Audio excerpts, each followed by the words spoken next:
A girl lifted her shirt in front of everyone just to prove the photo, spreading rumors wasn't her. She also had a male friend she lived with for years to protect him. She even took off her engagement ring and broke up with her boyfriend completely. When Hong-gu was 20, he met Ji for the first time. Unlike regular students, Ji was wild and passionate at a bar. Hyung-soo kissed someone deeply. Ji saw and laughed loudly. The person Hong-gu kissed was a male professor from school. It became clear that Young-gu liked men feeling ashamed and afraid of judgment. He always kept it a secret. The next day, classmates gossiped. Someone saw the professor with a boy at a hotel.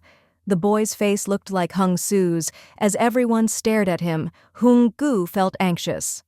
Just then, Ji walked over and handed him a lighter, joking that his sleeping face last night was funny. The classmates believed they had made a mistake looking at the lighter. Hong-gu grew curious about this strange girl who helped him. Ji was famous in school. She went to clubs every night and had a new boyfriend every month, but she didn't care about her reputation. One day, a photo of a girl's chest appeared on the school forum. Male students claimed it was Ji. Only Hong-gu stood up for her, calling them disgusting. No one expected Ji to lift her shirt in class, showing everyone the photo wasn't her. She used the boldest way to prove her innocence. Somehow, these two outsiders were drawn to each other. They became best friends one night. Ji told Hong-gu to be himself. She never saw him as different. Ji had lived in France. Hong-gu asked if French people cared about homosexuality. Ji replied simply and honestly, "Idiots exist everywhere. But there are fewer in France." Unlike Hong-gu, Ji never cared about others' opinions. She fell in love, boldly, bought pretty clothes for herself, and dressed up beautifully. She feared not doing what she wanted in time, so she didn't care about rumors. But Hong-gu was scared his sexuality would be exposed, so he tried hard to hide it. At an event, he met a boy named Ko. The two fell in love at first sight and opened up to each other right away. Ko was proactive and often used physical gestures to show his feelings for Hong-gu. Hong-gu felt the same but was burdened inside. Ho wanted a long-term relationship, which Hong-gu couldn't give. Hong-gu didn't dare to reveal their relationship. The only person he could be himself around was Jae. Ji's boyfriend seemed like a perfect student, but was actually a spoiled mama's boy. She broke up with him that night while collecting laundry. Ji found a creepy guy spying on her. Luckily, Hyung-soo was with her and helped take the guy to the police to keep Jae safe. Hong-gu decided to move in with her after signing a co-living agreement. They started living together as friends. They watched movies, studied late, and shared each other's things. They had no barriers between them without realizing it. Their sisterly co-living went on for a year. Over time, they started arguing often because of their boyfriends. Ji noticed her new boyfriend kept liking other girls' posts online. She suspected he was cheating. The boyfriend explained the girl was his sister and praised Ji for being prettier. Ji fell for his sweet words again one night. She saw his sister at a club event. She quickly realized the girl was actually his real girlfriend. When she confronted him, he defended the girl and insulted Ji. He claimed no guy would take her seriously, calling her a dirty rag because of her revealing clothes and frequent breakups.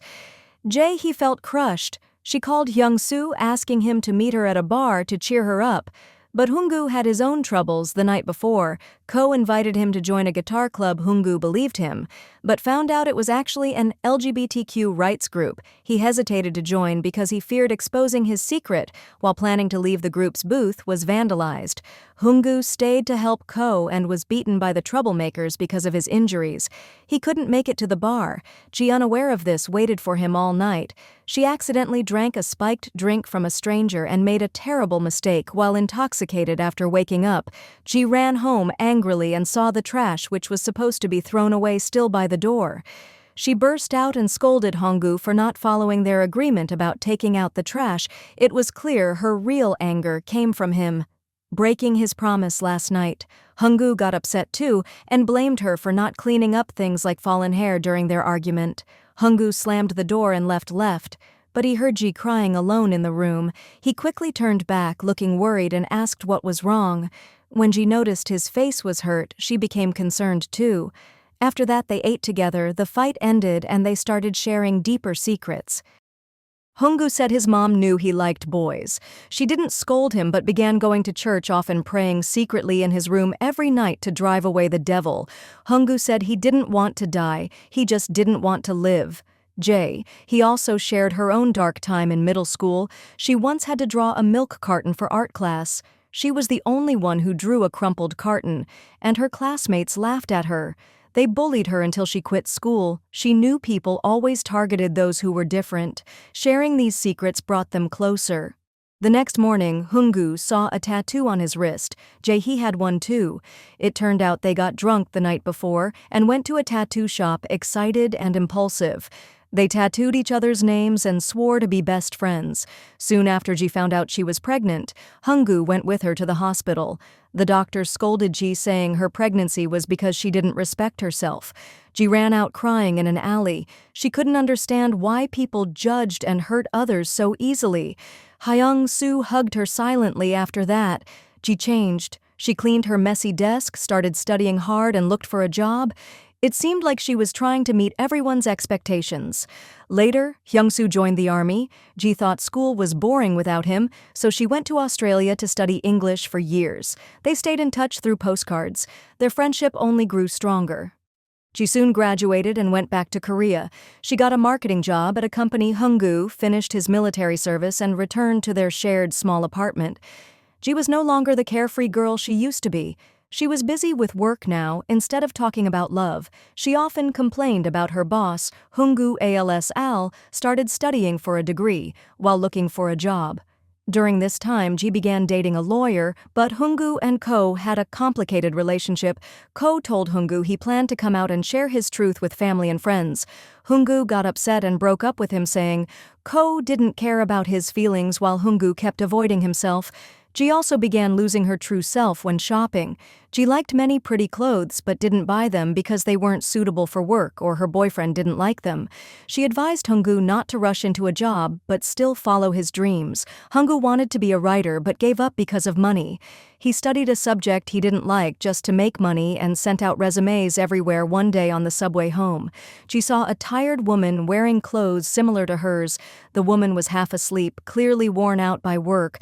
Looking at her reflection in the window, he realized she had also lost her passion and energy. From that night, the heater broke so that they shared a bed to keep warm the next morning. Ji playfully climbed onto Hyung-soo's back as usual, but her boyfriend walked in and saw them. Furious, he hit Honggu to protect him. Ji blurted out that Honggu was gay. Her boyfriend called Hyung-soo a freak and told Ji to kick him out. Ji gave a bitter smile, removed her engagement ring, and ended things with her boyfriend. However, Honggu got angry and decided to move out. He felt betrayed that Ji revealed his secret so easily, and she didn't understand how hard it was for him. Ji argued that he was always hiding and that such a life was meaningless. After a big fight, Honggu left with his suitcase. Their friendship seemed over after he left. Ji ate dinner and watched TV alone without a smile. Honggu often stared at the lighter Ji gave him. Lost in thought one night, Hyung-soo told his praying mother a secret she already knew. The next evening, Honggu found a movie ticket stub his mother had kept. It was for the best LGBTQ-themed film in years. After that, Hyung-soo started to accept himself. He visited the LGBTQ rights group he once feared and met his ex-boyfriend Cao. Sadly, Ko already had a new boyfriend holding back his sadness. Pung gave Ko a pair of shoes that had brought them together before. Now the shoes also marked their final goodbye privately. Ji always supported her old friend. A co-worker made a homophobic comment, and Ji got angry and fired back at night. He was happy to see the lights on at home. She thought Honggu had returned, but it was her ex-boyfriend instead. The ex accused Ji of cheating with Honggu. He got violent, punching and kicking her to vent his anger. Ji grabbed her phone and ran out. She called Honggu while walking on the street. She didn't say anything, but Honggu knew right away what happened. He had just seen missed calls from her ex. He told Ji to stay strong and go to the police. Honggu ran non-stop until he reached her ex's bar. The man got badly beaten in front of the police. The man shouted for Honggu to prove he was gay this time to protect Ji. Honggu bravely revealed his secret. He said he was gay and Ji's best. Friend on the quiet street that night, Hung-gu told Ji about K's new boyfriend. He regretted not being brave enough to face love before Ji hugged him without a word. After everything, Ji found her courage again. When a senior at work bullied a new employee, she didn't stay silent. She smoked a cigarette. Women weren't allowed to while joking about unfair treatment. A man nearby was deeply drawn to the cool and confident Ji. Soon they fell in love, seeing her happy again. Hung-gu felt like he saw the carefree, shining girl she used to be. Not long after it was Ji's wedding day, Hyung-soo gave her his heartfelt blessings and danced his best. He was thankful for Ji's company. Through the years, she taught him to value himself. After the wedding, Hung-gu returned home alone and began writing his first novel on her honeymoon. Ji called to suggest a boyfriend for him. Hearing her fearless, joyful voice, Hung-gu couldn't help but smile.